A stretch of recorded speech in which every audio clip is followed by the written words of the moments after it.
Hey guys, Max Hill with Hill to PR. We're here with Jacob and we're going to be talking about insurance in the cryptocurrency space. So Jacob, go ahead and introduce yourself to everyone. Hi, I'm Jake Blumenkrantz, and I work at NFP, which is a international insurance broker with presence in UK, US, multinationally, and Canada as well. And currently I've been focusing in some of the digital asset space, which is why I think it's great we have a discussion today. Yeah, so Jacob is down here in Puerto Rico and there is a cryptocurrency conference going on.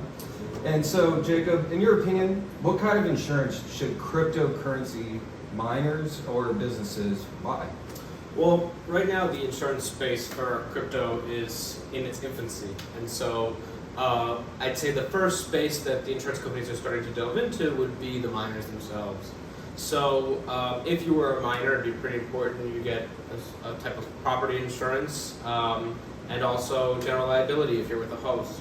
So it's important to weigh where you are and what you're doing to figure out what sort of policies you should have. And so as a cryptocurrency miner, what kind of struggles do they face using the insurance industry as of today?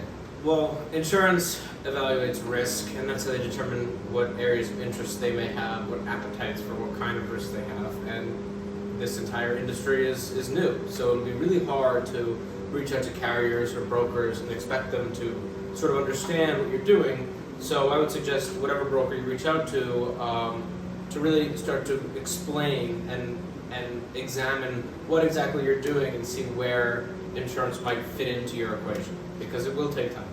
And so a lot of miners are just simply computers, no different than any other data center. Can you maybe expand upon why most major insurance companies don't want to work with cryptocurrency miners? Well, fortunately, because crypto is such a volatile asset and it's simply, again, so new, it will take some time for them to get used to even doing something as simple as a computer server, which is what a miner really is, to start underwriting that. And right now that would be the first space in crypto they're really starting to show up. So we're really working hard to educate them and explain the industry and see, again, how best we can fit into the equation. So you're saying, in your opinion, the main concern insurers have insuring crypto miners is the volatility and then maybe a regulation aspect? Well, insurance is about numbers. Underwriting is about evaluating a risk, seeing loss runs, so over time, over years and years, to see when things might happen, calculate when risks might occur and how much risk they're willing to take on. And because this is a new industry and no one's ever really insured this product before, it's going to take them a little while to sit back and educate and evaluate before they decide to make financial decisions based on this brand new industry. And so when talking specifically about miners and looking at the amount of insurance they should get, what would your recommendation be? Should it be on the current price or the projected future price? Well, full disclosure, I am not anyone's broker except for my clients, and so I can't speak as financial advice to anybody.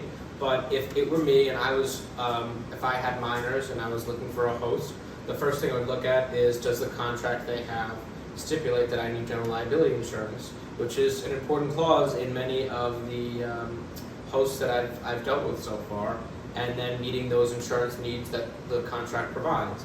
So you'll need a general liability policy typically, and you'll also need to get some sort of property policy if you'd like to protect your property in case of an accident while it's somewhere that's not in your own personal possession. Thank you. And last question, any advice for the insurance companies or politicians regarding cryptocurrency companies? I would say that this space is growing, and from an insurance standpoint, it takes educating, and we've spoken to many carriers, and we continue every day to see how we can get them involved, and to educate on what the space is.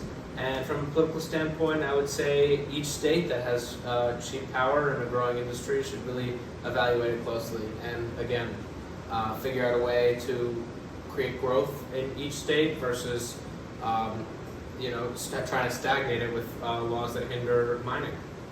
Thank you. Well, Jacob, thank you for coming down. Thank and you. So, any last advice you would have to any of the viewers? Well, if you have any questions at all about insurance in this space, I'll give you my email to put in the link below, and you'll be able to reach out to me directly with any personal questions.